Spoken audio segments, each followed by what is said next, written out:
Hello friends, ಇವತ್ತು ನಾನು ನಿಮಗೆ ಬೇಸನ್ ಚೀಲ ಮಾಡೋದು ಹೇಗೆ ಅಂತ ತೋರಿಸ್ಕೊಡ್ತೀನಿ. ಅಂದರೆ ಕಡಲೆ ಹಿಟ್ಟಿಂದ ಮಾಡೋಂಥದ್ದು.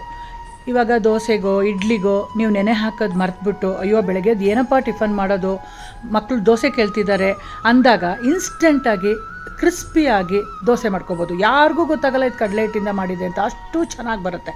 ಮಾಡೋದು ಹೇಗೆ ಅಂತ ನೋಡ್ಕೊಳ್ಳೋಣ. ತುಂಬ ಸುಲಭವಾಗಿ ರೆಡಿ ಆಗೋಂಥದ್ದು.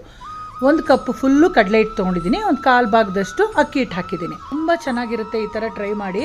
ಮತ್ತು ಒಂದು ಚಿಟಿಕೆ ಅರಿಶಿನ ಪುಡಿ, 1/4 ಟೀ ಸ್ಪೂನಷ್ಟು ಅಜ್ವೈನು ಅಂದರೆ ಓಂಕಾಳು, ಮತ್ತು ಒಂದು 1/4 ಟೀ ಸ್ಪೂನ್ ಮಂಗ್ರೇಲ, ಡೈಜೆಷನ್ಗೆ ತುಂಬ ಒಳ್ಳೆಯದು. ಆಲ್ಮೋಸ್ಟ್ 1 ಕಪ್ ನೀರಿಡ್ಸುತ್ತೆ, ನೋಡ್ಕೊಳ್ಳಿ, ಹೆಚ್ಚು ಕಮ್ಮಿ ಆದರೆ ಹಾಕ್ಕೊಂಡು ಮಾಡ್ಕೋಬೋದು. ಚೆನ್ನಾಗಿ ಗಂಟಿಲ್ದೇ ಇರೋ ಥರ ಕಲಿಸ್ಬೇಕು. ಆ ವಿಪ್ಪರಿಂದ ಚೆನ್ನಾಗಿ ಕಲಿಸಿದ್ರೆ ಗಂಟಿಲ್ದೆ ಹಂಗೆ ಬರುತ್ತೆ. ಆಲ್ಮೋಸ್ಟ್ ದೋಸೆ ಹಿಟ್ಟು ಅದಕ್ಕೇ ಇರಬೇಕು. ನೋಡಿದ್ರಲ್ಲ ಕನ್ಸಿಸ್ಟೆನ್ಸಿ, ಫ್ಲೋಯಿಂಗ್ ಕನ್ಸಿಸ್ಟೆನ್ಸಿ ಇದ್ದರೆ ಸಾಕು. ಈಗ ಇದಕ್ಕೆ ಕಾಂಬಿನೇಷನ್ ಚಟ್ನಿ ಮಾಡ್ಕೊಳ್ಳೋಣ. ಸಿಂಪಲ್ ಚಟ್ನಿ ತೋರಿಸ್ಕೊಡ್ತಾ ಇದ್ದೀನಿ.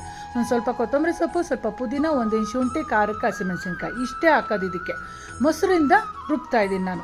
ನೀರು ಹಾಕೋಬೇಡಿ, ಮೊಸರಲ್ಲಿ ಹಾಕ್ಕೊಂಡು ರುಬ್ಬಿದ್ರೆ ತುಂಬ ಚೆನ್ನಾಗಿರುತ್ತೆ. ರುಚಿಗೆ ತಕ್ಕಷ್ಟು ಉಪ್ಪು ಹಾಕ್ಬಿಟ್ಟು ನೈಸಾಗಿ ರುಬ್ಕೊಳ್ಳಿ. ಗ್ರೀನ್ ಚಟ್ನಿ ರೆಡಿ ಆಗಿಬಿಡುತ್ತೆ. ಈಗ ಇದನ್ನು ಸೈಡ್ಗೆ ಇಟ್ಬಿಟ್ಟು ಇದಕ್ಕೆ ನಾನು ಹೇಳಿದ್ನೆಲ್ಲ ಬೇಸನ್ ಚೀಲ ಅಂತ, ಇದಕ್ಕೆ ಟಾಪಿಂಗ್ಸ್ ರೆಡಿ ಮಾಡ್ಕೋಬೇಕು. ಟಾಪಿಂಗ್ಸೇ ತುಂಬ ಹೆಲ್ದಿಯಾಗಿರೋಂಥದ್ದು.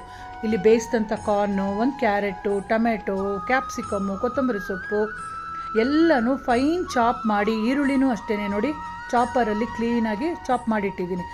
ಆಮೇಲೆ ಇದು ಮೇಲೆ ಚೀಲ ಮೇಲೆ ಅಪ್ಲೈ ಮಾಡೋದಕ್ಕೆ ಕಟ್ಟಮಿಟ್ಟ ಚಟ್ನಿ ಕೂಡ ರೆಡಿ ಮಾಡಿ ಇಟ್ಕೊಂಡಿದ್ದೀನಿ. ಆ್ಯಕ್ಚುಲಿ ಕಟ್ಟಮಿಟ್ಟ ಚಟ್ನಿ ಇಲ್ಲಿ ತೋರಿಸ್ತಾ ಇಲ್ಲ. ನೀವು ಹೇಗೆ ಮಾಡೋದು ಅಂತ ತಿಳ್ಕೊಬೇಕು ಅಂದರೆ ದೋಕ್ಲಾ ಅಂತ ವಿಡಿಯೋ ಹಾಕಿದ್ನಲ್ಲ, ಅದರಲ್ಲಿ ಕಟ್ಟಮಿಟ್ಟ ಚಟ್ನಿ ಮಾಡೋದನ್ನ ತೋರಿಸಿದ್ದೀನಿ. ನೋಡಿ ಇಲ್ಲದಿದ್ದವ್ರು ನೋಡಿ. ಇದನ್ನು ಅಪ್ಲೈ ಮಾಡಿದ್ರೆ ತುಂಬ ಟೇಸ್ಟಿಯಾಗಿರುತ್ತೆ. ನೋಡಿ ದೋಸೆ ಎಷ್ಟು ಚೆನ್ನಾಗಿ ಸ್ಪ್ರೆಡ್ ಆಗುತ್ತೆ. ಎಷ್ಟು ತೆಳು ಬೇಕೋ ಅಷ್ಟು ತೆಳು ಸ್ಪ್ರೆಡ್ ಮಾಡ್ಕೋಬೋದು.